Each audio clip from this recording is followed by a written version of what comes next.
Halo Sobat Film Instan, apa kabar? Semoga baik-baik saja ya. Nah kali ini, kita akan bahas film tentang seorang tukang jahit baju yang beruntung bisa membuatkan baju seorang wanita cantik yang terkenal di kotanya. Wanita ini terkenal karena suka berganti-ganti pria tiap malamnya. Apa yang terjadi selanjutnya? Gak usah banyak omong-omong, langsung gas kita putar filmnya.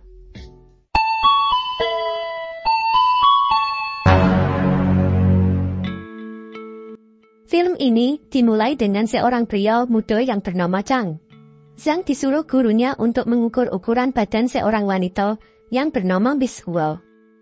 Zhang adalah tipe pria pemalu yang belum pernah merasakan kehangatan seorang wanita.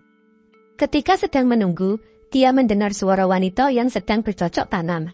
Tak lama kemudian, dia pun dipanggil masuk dan ditanyai tujuannya ke Singmusha. Melihat Zhang yang gemetaran, Miss Huo pun menyadari kalau kejantanan pria itu sedang on fire. Dan malah memaksanya untuk melepaskan celana. Setelah melepaskan celana, Miss Huo menyuruhnya untuk mendekat. Dia ingin pria itu mengingat perasaan ini ketika membuatkannya baju yang indah. Zhang langsung kabur setelah mendapatkan ukuran tubuh Miss Huo. Pertemuan ini menjadi kenangan yang gak terlupakan bagi Zhang. Setelah beberapa tahun, Zhang masih belum memiliki pasangan hidup. Sejak pertemuan pertama itu, Zhang diam-diam menyukai Miss Huo. Setiap kali dia membuat baju untuk Miss Huo, dia selalu memberikan perhatian ekstra.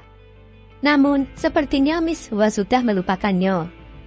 Zhang hanya bisa mendekatinya saat hendak mengukur badan. Selain itu, dia hanya bisa tersiksa sambil menunggu melihat wanita kesayangannya merayu pria lain.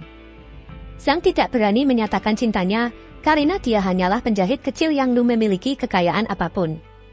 Sedangkan, Miss Huo selalu bersama pria-pria tajir. Zhang hanya berharap dia bisa melihat sosok Miss Huo selama hidupnya. Namun, harapan ini pun akan hancur sebentar lagi. Miss Huo akan menikah dengan seorang pria tajir yang sudah beristri. Pria itu berjanji akan membawanya ke kota lain. Mendengar berita itu, pikiran Zhang pun kacau. Biarpun begitu, dia tetap melakukan yang terbaik untuk membuat bajunya Miss Huo. Ketika kembali mengantarkan baju untuk Miss Huo, Zhang mengetahui pernikahan Miss Huo telah batal. Di dalam kamar, Miss Huo nampak marah dan sedih. Kemudian melemparkan baju yang dibuat Zhang. Zhang yang melihat ini, merasa hatinya lebih sakit daripada kehilangan dia. Beberapa hari kemudian, Miss Huo kembali memanggil Zhang untuk mengukur badannya. Karena gak jadi nikah, dia terpaksa kembali bekerja sebagai pelakor dan menelpon kembali pelanggannya. Karena usia Miss Huo yang sudah tidak muda, dan bentuk badan yang gak seperti dulu lagi. Pelanggannya pun pergi satu demi satu. Sehingga Miss Huo pun tidak memiliki pendapatan. Bosnya si Zhang juga memintanya agar berhenti membuat baju buat Miss Huo.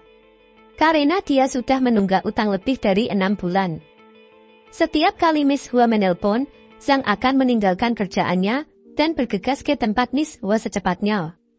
Sesampainya di sana, Miss Huo memberikan beberapa baju mewah sebagai pengganti utang.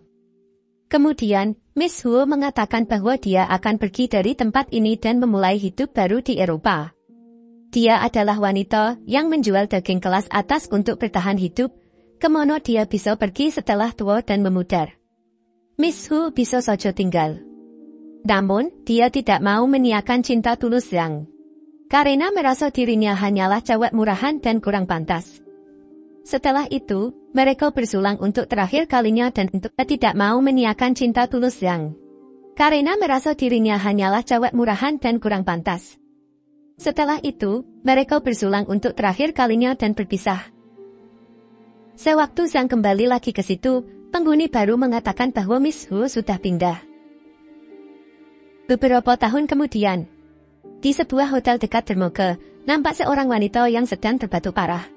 Wanita ini tak lain adalah Miss Huo. Wanita yang sudah membuat Zhang kangen setiap saat, kini telah kembali. Dia menelpon toko jahit dan meninggalkan alamat agar Zhang dapat menemuinya segera. Mendengar kabar ini, Zhang langsung bergegas menemuinya.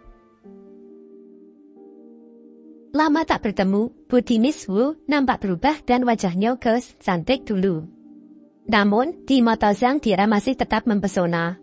Alasan Miss Huo menghubungi Zhang adalah karena dia ingin Zhang membuatkan baju terbaik untuknya. Dia berkata bahwa ada pria Amerika yang tertarik kepadanya. Sehingga dia rela mengeluarkan semua uangnya kepada Zhang. Tanpa pita pengukur, Zhang menggunakan tangannya. Tangannya yang lebar ini melingkari pinggang Miss Huo. Miss Huo menggenggam tangan pria ini dengan erat. Kemudian, air matanya pun menetes. Zhang balik dan mengeluarkan baju lama Miss Huo yang dia simpan. Dia memilih baju yang paling mewah, memperbaikinya sepanjang malam, mencocokkannya dengan sarung tangan dan dompet. Dia bersedia membuatkan baju untuk Miss Huo selama sisa hidupnya. Setelah itu, dia mengantarkannya ke tempat Miss Huo. Tetangganya mengatakan mungkin dia ada di dermaga mencari sesuap nasi. Tanpa berlama-lama, Zhang langsung mengejarnya ke sono. Mendengar suara erangan di dalam kamar, Zhang merasa tersiksa. Entah karena cemburu, dendam ataupun menyalahkan diri sendiri. Bahkan dia sendiri pun gak jelas. Kembali ke toko, dia hanya bisa berhalusinasi kalau baju ini adalah badan Miss Huo.